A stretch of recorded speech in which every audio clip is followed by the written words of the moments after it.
नमस्कार मित्रांनो, राज्याच्या राजकारणातील रोज घडामोडी जाणून घेण्यासाठी तुम्ही जर आमच्या यूट्यूब चॅनलवरती नवीन असाल तर यूट्यूब चॅनलला सबस्क्राईब आणि बेल आयकॉनला क्लिक करा, जेणेकरून राज्याच्या राजकारणातील सर्व घडामोडी सर्वप्रथम तुम्हाला ह्या चॅनलवरती पाहायला मिळतील. अजित पवार यांच्या अपघाती निधनाने महाराष्ट्रात शोककळा असतानाच त्यांच्या मृत्यूबाबत अनेक शंका व्यक्त होत आहेत. बारामतीजवळ विमान अपघात त्यांचा मृत्यू झाला असला तरी पुतणे रोहित पवार यांनी हा अपघात की घातपात असा प्रश्न विचारला आहे.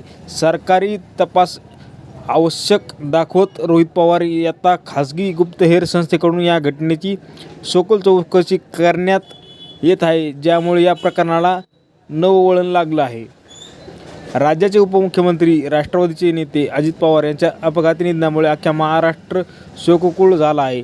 28 जानेवारी रोजी अजित पवार हे मुंबईहून बारामतीला येत होते. मात्र बारामती एअरपोर्टजवळ आल्यानंतर त्यांचं प्लेन अचानक क्रॅश झालं आणि मोठ्या स्फोट होऊन आग लागली. यात अजित पवार यांचा मृत्यू झाला. तसेच विमानातील आणखीन 4घंही ठार झाले. यांच्या जाण्याने अख्खी बारामती नव्हे तर राज्यात हळूहळू झाली. मात्र त्यांच्या मृत्यूला काही दिवस उलटल्यानंतर यांच्या निधनाबद्दल अनेक शंका कुशंका व्यक्त होत आहेत. अजित पवार यांचे पुतणे शरद पवार यांच्या नेतृत्वातील राष्ट्रवादीचे नेते रोहित पवार यांनी या अपघातावर शंका व्यक्त केली आहे. गेल्या आठवड्यात त्यांनी मुंबई व दिल्लीत पत्रकार परिषद घेऊन त्यांच्या अपघात की घातपात अशी शंका व्यक्त केली आहे. तसेच अजित पवार गटातील काही नेत्यांनी या मुद्द्याला दुजोरा दिला आहे. आता अजित पवार यांच्या प्लेन क्रॅशबद्दल एक मोठी अपडेट समोर आली आहे. अजितदादांच्या अपघाताचा खाजगी गुप्तहेर संस्थेकडून पास होण्याची शक्यता आहे, अशी माहिती समोर आली आहे. रोहित पवार हे खाजगी गुप्तहेर संस्थेकडून घातपाताबाबत तपास करून घेणार आहेत. गेल्या आठवड्यात ते दिल्लीला गेले होते. राजधानीतील असताना रोहित पवार यांनी 2 खाजगी गुप्तहेर संस्थेची भेट घेतली असे समजते. या दोघांपैकी एका गुप्तहेर संस्थेला या अपघाताच्या तपासाचं काम दिलं जाणार आहे. सरकारी तपास यंत्रणांवर रोहित पवार यांचा संशय व्यक्त केला होता.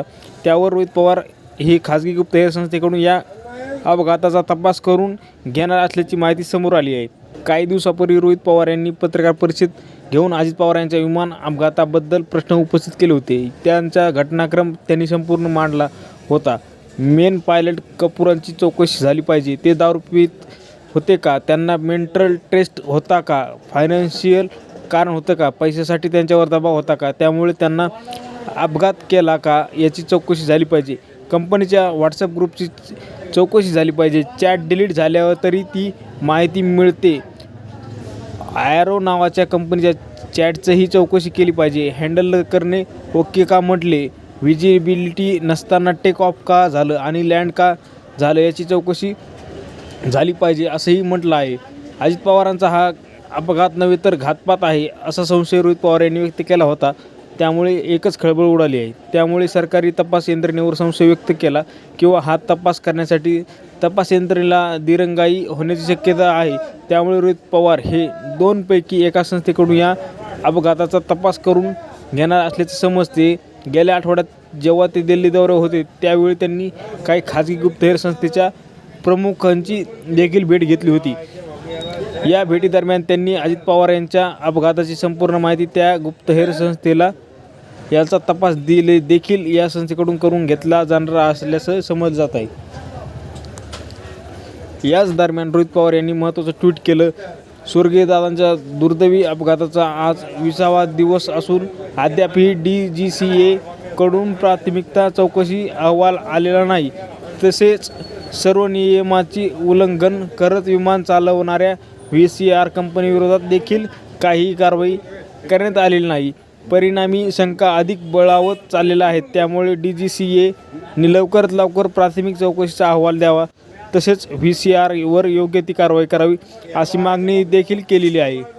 दरम्यान रोहित पवार यांनी पत्रकार परिषद घेताना असा उल्लेख केलेला आहे की एक राष्ट्रवादी पक्षाचा मोठा नेता यांनी अजित पवार यांची भेट घेतली होती आणि ज्यावेळी अजित पवार हे गाडीनी मुंबई बारामतीला निघणार होते त्याचवेळी त्या बड्या नेत्याचा एक फोन आला होता आणि त्या नेत्याने अजित पवारांना सांगितलं होतं की एक महत्त्वाची फाईल होती, ती फाईल करावीच लागेल. त्यामुळे दादा मुंबईला थांबले आणि त्या फाईल मंत्रालयातून बंगल्यावर आणण्यावेळी खूपच उशीर झाला. त्यामुळे दादांनी गाडीचा प्रवास टाळत दुसऱ्या दिवशी विमानाने जायचं ठरवलं. पण ह्याच दरम्यान दुर्दैवी असा दादांचा अपघात झाला.